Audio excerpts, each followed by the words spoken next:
Don't forget to download Simpler Budget today. And to learn more, go to simplermoney.com. Taking control of your financial future can't wait. Start now with your Simpler Budget. Hi, I'm Caleb Hammer, Simpler Money's budgeting expert, and today we got to talk about the difference between mutual funds and index funds. Mutual funds, index funds, ETFs, you've probably heard these terms tossed around pretty interchangeably, but what's the difference? Today, I'll uncover the key characteristics and which ones you should probably invest in. Now, the first thing to understand is that all index funds are mutual funds, but not all mutual funds are index funds. Let me explain. Mutual funds first came on the scene in 1924 for the same purpose as they have today, to provide individual investors with access to more stocks than they would have on their own, and to give them access to the professional money managers employed on Wall Street. You see, mutual funds buy certain groups of stocks, bonds, and other assets based on their fund objective. And there are thousands of mutual funds with so many different goals that you're bound to find one that fits your personal objectives. One fund may grow at the objective of growth. This objective would suggest that the mutual fund is looking to buy stocks that will provide the highest return. Another mutual fund may target income. This would suggest that they focus on stocks that pay regular dividends as well as bonds that pay regular interest. And some mutual funds called target retirement funds are built to get you to retirement successfully. For example, if you plan to retire in 2060, a 2060 target fund will adjust your investment allocation between bonds, stocks, and other assets as you get older. And this is important because your risk profile changes as you age.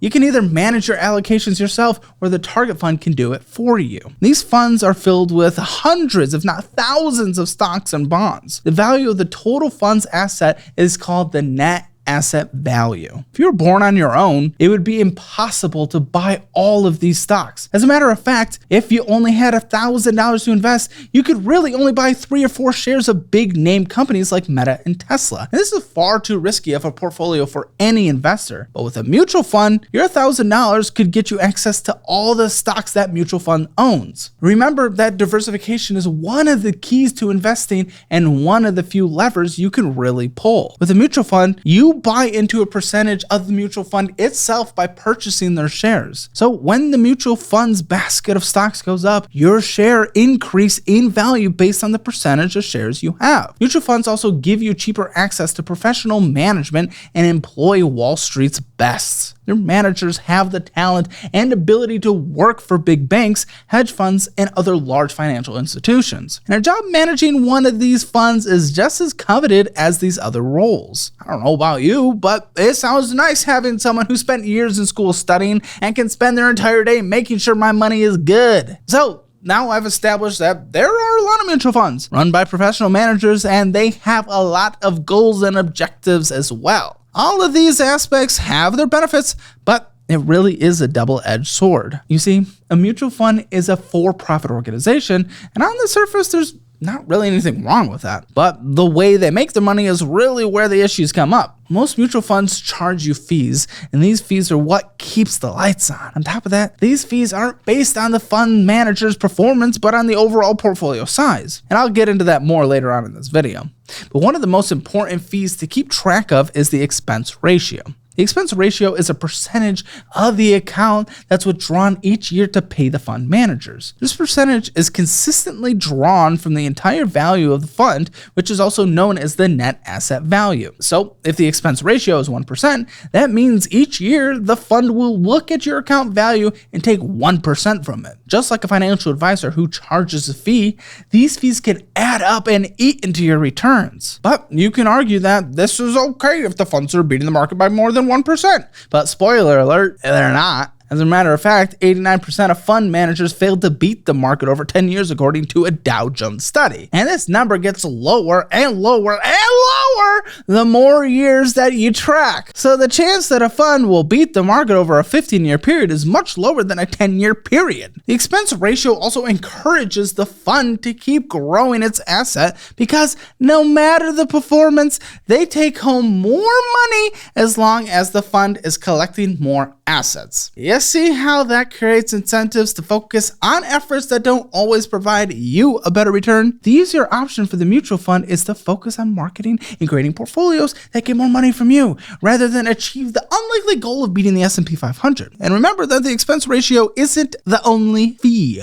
Those marketing efforts to get your money, the mutual fund can charge you fees for that as well. So don't forget commissions and fees for buying and selling your shares. You can get caught paying fees for things like that as well. So what is the solution? Well, there's a whole group of passively managed mutual funds called index funds.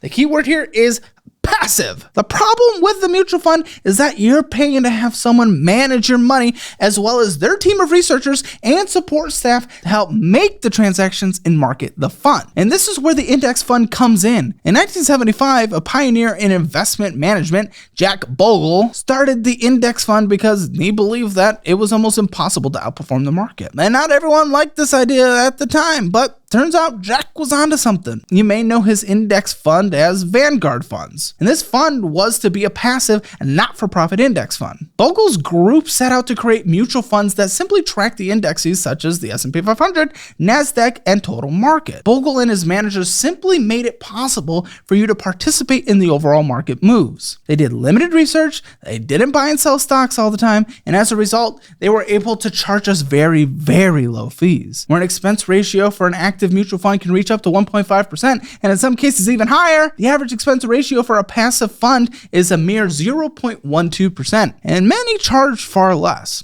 which is a huge savings. You're also very unlikely to see sales loads and marketing fees on top of your expense ratio when you pick the right one. Vanguard specifically is also owned by its funds, aka the people who own the funds like you and I. Just like a business has duty to its shareholders, Vanguard has a duty to us, which is a nice plus. So index funds almost become a no-brainer option for the common investor. And I've already established here that you have just about an 11% chance of picking a mutual fund that beats the market, and even if you do, that mutual fund would need to beat it by multiple percentage points to make up for the fees you're paying. And the longer you're in that overperforming mutual fund, the less chance that you'll continue to beat the market long term. The index fund lets us be the market and charges us almost none of the fees. And for that reason, the superior type of mutual fund in my eye is the index fund by far. Now, a close cousin of the mutual fund is the ETF. You've probably seen some floating around like the SPY and the QQQ. The main difference between an ETF and index fund is that an ETF can be traded throughout the day, whereas an index fund cannot. If you own or do end up owning an index fund, you'll notice that the share price, which is more formally known as the net asset value, only updates once a day after the market closes. And you can only buy or sell your index fund at the day's net asset value. Now, as a long-term investor, these differences don't really matter.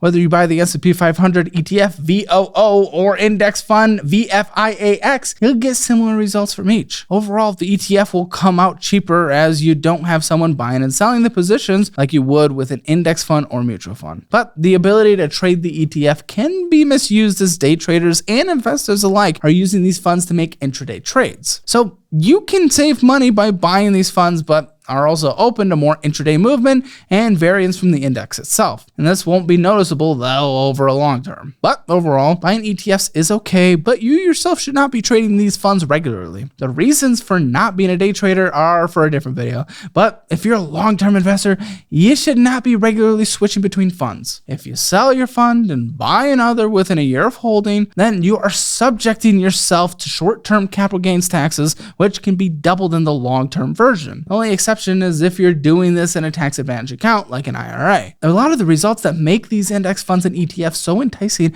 are based on long-term performance. By hopping back and forth between them, you're messing up with the data. So try and stick consistently and only make changes to your portfolio when necessary. So overall, if you can't tell, I'm not a fan of the actively managed mutual fund. With some of the highest fees in the industry and lackluster results, there are better uses of your money. Find a low-cost index fund with an expense ratio under 0.5 or an ETF that tracks the indexes and watch your money grow. I'll see you guys in the next one. Download the Simpler Budget app today and take control of your financial future once and for all.